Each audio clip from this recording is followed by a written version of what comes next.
Hello folks, this is Aitanajha from inspiredtorise.com and today we have the Micromax Canvas Xpress 4G smartphone here with us for a full hands-on review of this device. The Canvas Xpress 4G is a budget Android smartphone, and as is visible from the looks of it, it's a very different looking smartphone from the other smartphones released by Micromax. So let us just start with our hands-on review for this device. On the left hand side there are no buttons, nothing on the left hand side, plain bezel and a very seamless display on this device. And on the bottom side we get just a small hole for the microphone and no other ports, anything.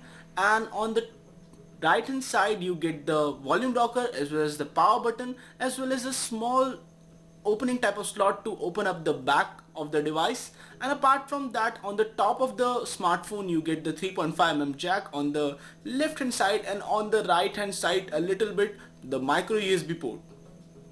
And apart from that, the display on this device is a 5-inch HD IPS display, and the battery is a 2000 mAh removable battery, which is good. And it is a dual SIM phone, and it also comes with 32GB of expandable storage and 16GB of internal storage. So on paper the specifications are really decent enough. So let us just move forward and test the UI and everything on this device. The device comes up with Android 5.1 preloaded out of the box, and the UI on this device is very different when compared to the Vibe portfolio by Lenovo. The buttons are really square and rounded and are very different type, but still it's not much deviation from the basic Android variant, and there are only little minor cosmetic changes here and there in terms of skinning the UI. It comes with Android Lollipop 5.1 out of the box. Performance on this device was decent enough when it came to switching between applications and everything. The overall look and feel, the app door, everything hasn't been changed to a very large extent, and in the internal skinning has not been done, so that feels decent enough, close enough to the stock Android experience. And apart from that, let us just move forward and we will test few more things in our hands-on review. So inside the hood, the smartphone comes with the MediaTek MT6735 chipset, 1GHz ARM quad-core processor, 720p display, 5-inch display, and 2GB of RAM, 16GB internal storage. And apart from that, we already told you about the battery on this device. The device does not heat up that much. We will do heating tests also in this video itself. So let us just move forward and show you a few more things about this phone. The camera on this device is a 2-megapixel front shooter and an 8-megapixel back shooter.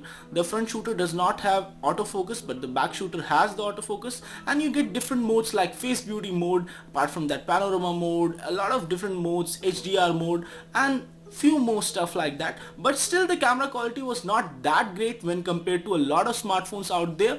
And when you also compare in terms of overall color reproduction, the camera quality was not that great, because this rose was actually deep red, dark red in color, and it came out to be a dark shade of pink. So that's really bad in terms of overall color reproduction. And the image as seen here was of leaves, but still the greens did not come out that good.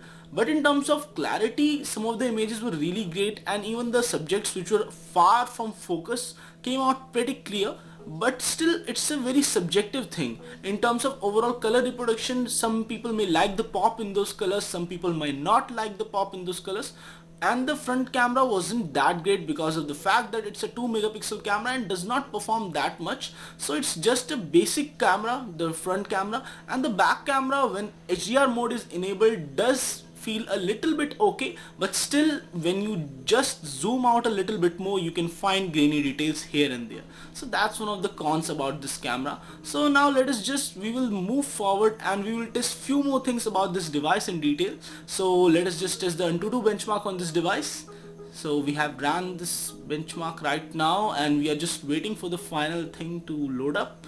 So the frames per second were in the range of 9, 10, 7, not going too high. So that gives us a fair decent idea about the overall performance of this device. It's not that great, it's just okay enough, on the verge of being low to average. And as you can see, 19,517 is the score, even below the Asus Zenfone 5, which was such a previous model. So this device is okay enough, but not that great. It's actually below the performers in this price range. For example, many other smartphones in this price range like the Redmi 2 Prime. So on the Nina Mark 2 benchmark we got 50.1 FPS, which is below the great score of 60 FPS.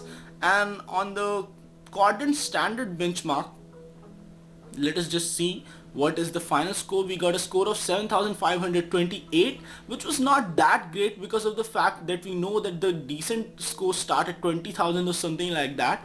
And on the Geekbench 3 benchmark also, the scores were not sufficiently high when you compare it to many other devices out there in this price range. 424 was the single core score and 868 on the multi-core score, which was okay enough. On this smartphone, the overall build quality is good, but there is serious compromise in terms of performance. And even while gaming and even while playing really small games and not graphic intensive games like this, we could see there was a little bit lag here and there while in the animations of, for example, the water splashing out or some different animations. We could see that the overall clarity wasn't there and there was some stutter and lag in those frames. So that is a really bad thing. And even while playing Asphalt 8, which is a really graphic intensive game, we found out that the overall quality wasn't that great because of the fact that there was a lot of stutter while gaming and the gameplay wasn't smooth at all.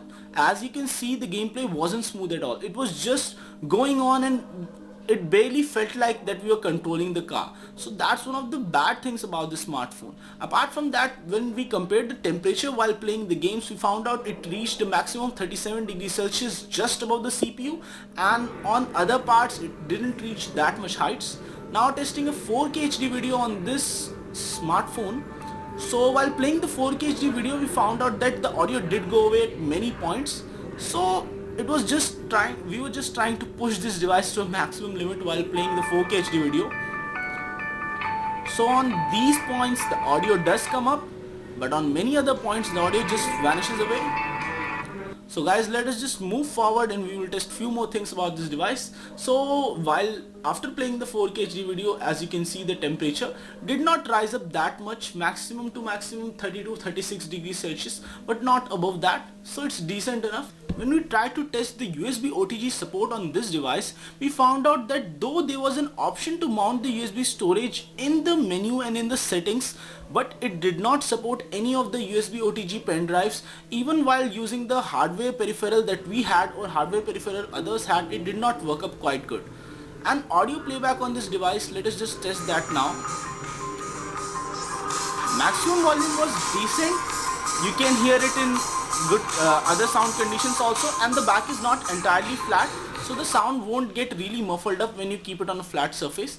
Another good addition on this device is the SwiftKey keyboard, which is present on many other Micromax smartphones and which makes the overall typing experience really great. And apart from that, let us just move forward and show you a few more things about the smartphone. So the SwiftKey experience was decent, it was okay, made the typing experience great. And multitasking on this device was okay enough because it comes with 2 GB of RAM and a decent 1 GHz processor. Though it's not top of the line, but still it somehow gets the job done. The display had really vibrant colors. It made the actual images etc. feel really nice. So that was something which was a saving grace. This device is 4G enabled and the device retails for a price of 6,599 rupees starting today on an open sale model exclusively on Flipkart. So guys, this was all for our Micromax Canvas Xpress 4G hands-on review. If you like this video, don't forget to hit like on this video and do subscribe to our channel. This is Untitled Chapter from inspiredtorise.com signing off folks. Stay inspired to rise.